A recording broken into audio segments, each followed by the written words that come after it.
Assalamualaikum warahmatullahi wabarakatuh.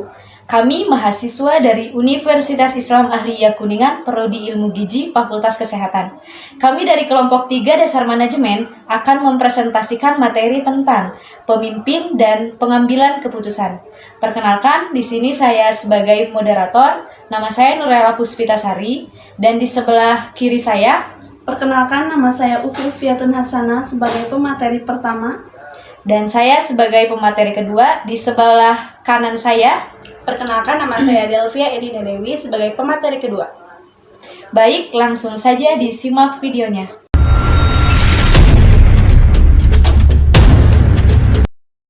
Pengertian pemimpin dan tugas pemimpin. Kata pemimpin sudah tidak asing lagi kita dengar. Kita sudah mendengar kata pemimpin dari sejak kita bersekolah, yaitu pemimpin kelas, pemimpin kelompok, pemimpin anggota, pemimpin organisasi, dan pemimpin lainnya.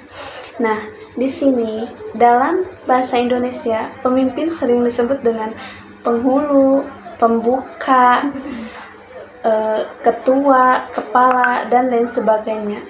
Sedangkan dalam bahasa Inggris, pemimpin sering disebut dengan leader, di mana yang mempunyai tujuan yaitu untuk meng-leader semua anggota sekitarnya. Sedangkan kata pemimpin dalam Kamus Besar Bahasa Indonesia yaitu seorang pemimpin yang memberi instruksi, yang memberi arahan kepada bawahannya. Seperti contoh presiden, bos, ketua kelas, ketua organisasi, dan pejabat-pejabat lainnya. Nah, kata pemimpin dan pemimpin itu beda pengertian. Pemimpin yaitu seseorang yang memimpin, yang memberi instruksi kepada bawahannya. Sedangkan kepemimpinan yaitu proses cara seorang pemimpin untuk memimpin bawahannya.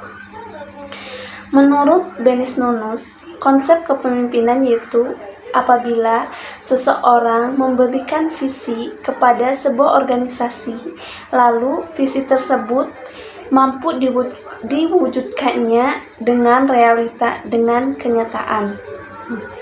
Dalam kepemimpinan itu terdapat beberapa pendekatan.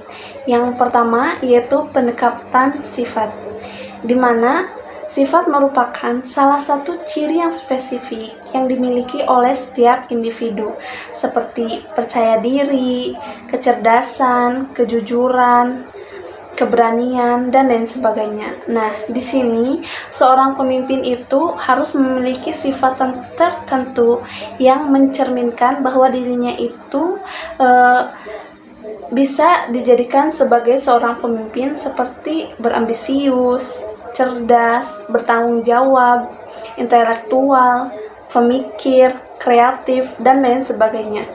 Nah, dari sifat-sifat di atas tadi dapat disimpulkan bahwa seorang pemimpin itu ditentukan oleh karakteristik dari segi mental, fisik, psikologis, dan intelektualnya. Nah, yang kedua yaitu pendekatan keperilakuan, di mana di dalam pendekatan ini yaitu memandang pemimpin dari tingkah lakunya.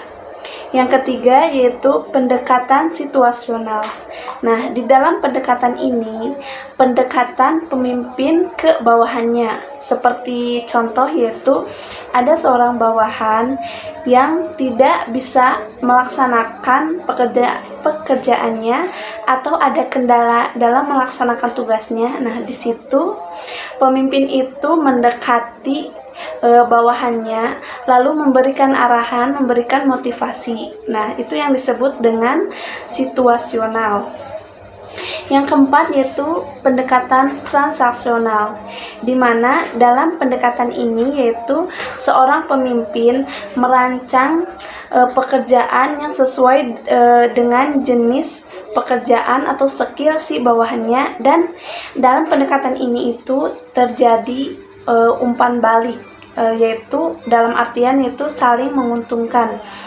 Seorang pemimpin memberi arahan kepada bawahannya, mengidentifikasi apa yang bawahan butuhkan, memberi imbalan kepada bawahan dengan apa yang telah dicapainya oleh si bawahan tersebut. Dan si bawahan tersebut yaitu menyelesaikan tuntunan yang diberikan oleh si pemimpin.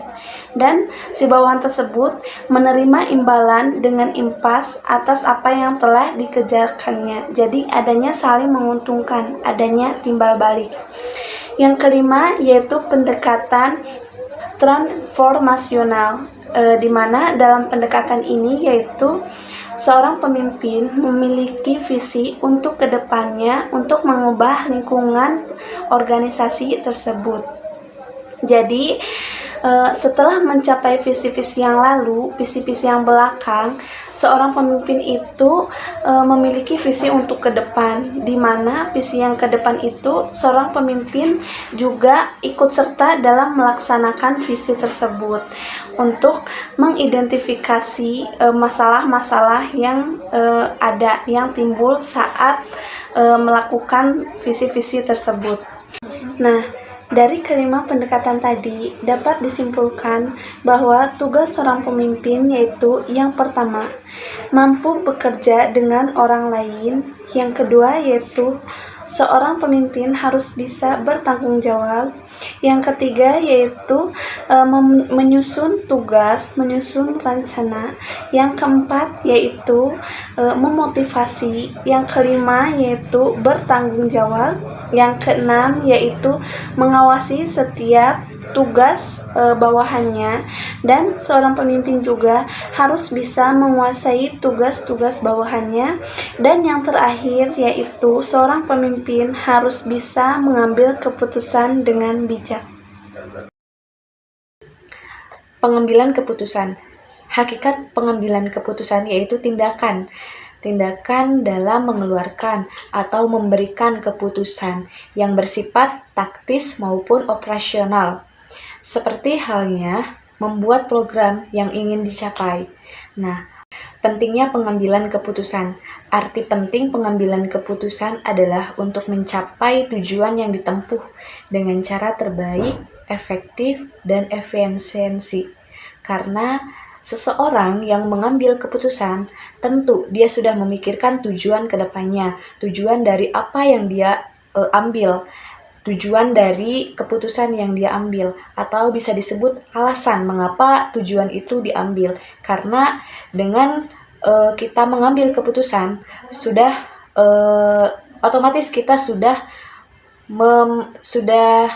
memikirkan tujuan ke depannya seperti apa. Apakah pengambilan keputusan itu?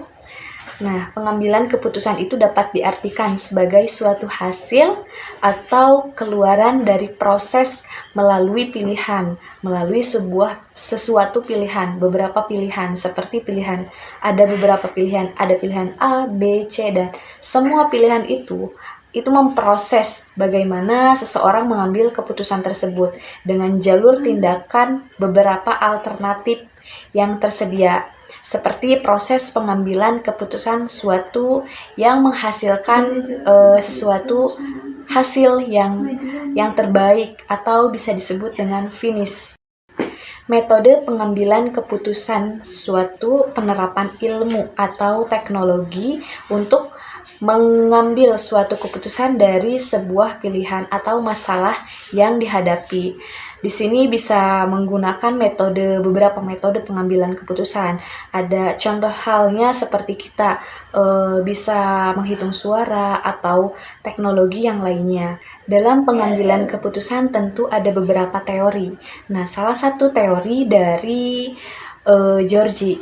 Teori menurut pemikiran Georgi, yaitu teori pengambilan keputusan, menyebutkan ada 5 dasar dalam pengambilan keputusan.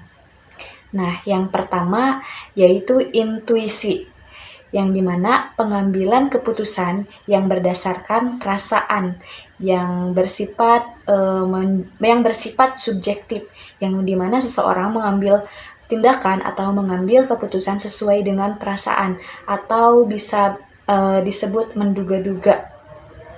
Tapi berupa dengan adanya fakta, juga data. Yang kedua, pengambilan keputusan melalui pengalaman. Nah, dalam pengambilan keputusan melalui pengalaman itu bisa disebut dengan pengambilan keputusan dengan cara pengetahuan yang efektif. Nah, dalam pengalaman tersebut, arti dari pengalaman yaitu memungkinkan seseorang menjadi tahu, dan hasil tahu ini kemudian menjadi sebuah pengetahuan. Yang ketiga, pengambilan keputusan melalui wewenang. Nah, keputusan melalui wewenang tersendiri biasanya diambil keputusan oleh seorang pemimpin yang memimpin bawahannya, atau seorang ketua yang memimpin anggota-anggotanya. Nah, yang keempat yaitu pengambilan keputusan melalui fakta. Yang melalui fakta tersendiri yaitu pengambilan keputusan berdasarkan data atau fakta yang empiris. Empiris tersebut bisa diartikan sebuah pengalaman yang sudah real, ada datanya, ada data dan faktanya. Nah, yang kelima yaitu pengambilan keputusan melalui rasional, yang dimana pengambilan keputusan berdasarkan rasional yang dihasilkan secara logis atau pemikiran. Nah, sehingga pengambilan keputusan itu bisa mendekatkan keterbukaan, terus pemikiran dari beberapa pemikiran yang lainnya, sehingga menghasilkan keputusan yang terbaik. Teknik-teknik pengambilan keputusan. Yang pertama ada brainstorming atau diskusi. Jika sekelompok orang dalam suatu organisasi menghadapi suatu situasi problematik yang tidak terlalu rumit dan dapat diidentifikasikan secara spesifik, mereka mengadakan diskusi di mana setiap orang terlibat diharapkan turut serta memberikan pandangannya. Pada akhir diskusi, berbagai pandangan yang dikemukakan dirangkum, sehingga kelompok mencapai suatu kesepakatan tentang cara-cara yang hendak ditempuh dalam mengatasi situasi problematik yang dihadapi.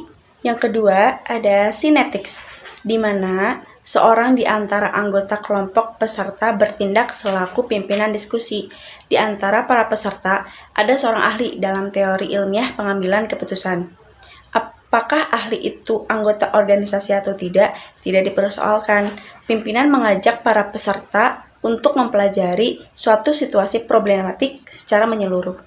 Kemudian, masing-masing anggota kelompok mentengahkan daya pikir kreatifnya tentang cara yang dipandang tepat untuk ditempuh. Selanjutnya, pimpinan diskusi memilih hasil-hasil pemikiran tertentu yang dipandang bermanfaat dalam pemecahan masalah. Dan tenaga ahli menilai melakukan penilaian atas berbagai gagasan emosional dan tidak rasional yang telah disaring oleh pimpinan diskusi serta kemudian menggabungkan dengan salah satu teori ilmiah pengambilan keputusan dan tindakan pelaksanaan yang diambil. Yang ketiga, ada consensus thinking. Konsensus sendiri mempunyai arti mufakat, di mana orang-orang yang terlibat dalam pemecahan masalah harus sepakat tentang hakikat, batasan, dan dampak suatu situasi problematik yang dihadapi. Sepakat pula tentang teknik dan model yang hendak digunakan untuk mengatasinya. Teknik ini efektif bila beberapa orang memiliki pengetahuan yang sejenis tentang permasalahan yang dihadapi dan tentang teknik pemecahan yang seyogianya digunakan. Orang-orang diharapkan mengikuti suatu prosedur yang telah ditentukan sebelumnya. Kelompok biasanya melakukan uji coba terhadap langkah yang hendak ditempuh pada skala yang lebih kecil dari situasi problematik yang seharusnya. Teknik yang keempat ada teknik Delphi. Teknik ini sangat sesuai untuk kelompok pengambil keputusan yang tidak berada di suatu tempat. Pengambil keputusan menyusun serangkaian pertanyaan yang berkaitan dengan suatu situasi peramalan dan menyampaikannya kepada sekelompok ahli. Para ahli tersebut ditugaskan untuk meramalkan apakah suatu peristiwa dapat atau mungkin terjadi atau tidak. Jawaban dari anggota kelompok tadi dikumpulkan, dan masing-masing anggota ahli mempelajari ramalan yang telah dibuat oleh masing-masing rekannya yang tidak pernah ditemuinya. Teknik yang kelima ada fist blowing. di mana sekelompok pengambil keputusan duduk pada suatu lingkaran dan di tengah lingkaran tersebut ditaruh sebuah kursi. Seseorang duduk di kursi tersebut, hanya dialah yang boleh bicara untuk mengemukakan pendapat, ide, dan gagasan tentang suatu permasalahan. Para anggota lain mengajukan pertanyaan, pandangan, dan pendapat. Apabila pandangan orang yang duduk di tengah tersebut telah dipahami oleh semua anggota kelompok, dia meninggalkan kursi dan digantikan oleh orang lain untuk kesempatan yang sama. Setelah itu, semua pandangan didiskusikan sampai ditemukan cara yang dipandang paling tepat. Teknik yang keenam ada didactic interaction. Digunakan untuk suatu situasi yang memerlukan jawaban ya atau tidak. Dibentuk dua kelompok, dengan satu kelompok mengemukakan pendapat yang bermula pada jawaban ya, dan kelompok lainnya pada jawaban tidak. Semua ide dikemukakan, baik pro maupun kontra, dicatat dengan teliti. Kemudian kedua kelompok bertemu dan mendiskusikan hasil catatan yang telah dibuat. Pada tahap berikutnya, terjadi pertukaran tempat. Kelompok yang tadinya mengemukakan pandangan pro beralih memainkan peranan dengan pandangan kontra. Teknik yang ketujuh ada collective bargaining. Dua pihak yang mempunyai pandangan berbeda, bahkan bertolak belakang atas suatu masalah, duduk di satu meja dengan saling menghadap.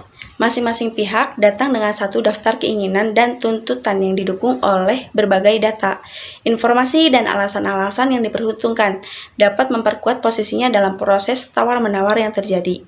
Jika pada akhirnya ditemukan bahwa dukungan data dan informasi serta alasan-alasan yang dikemukakan oleh kedua belah pihak mempunyai persamaan, maka tidak terlalu sukar untuk mencapai kesepakatan.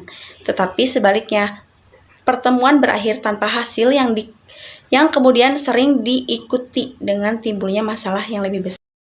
Sekian presentasi dari kelompok kami. Semoga materinya dapat dimengerti dan semoga materinya bisa bermanfaat. Kurang lebihnya kami mohon maaf. Ditutup. Wassalamualaikum warahmatullahi wabarakatuh.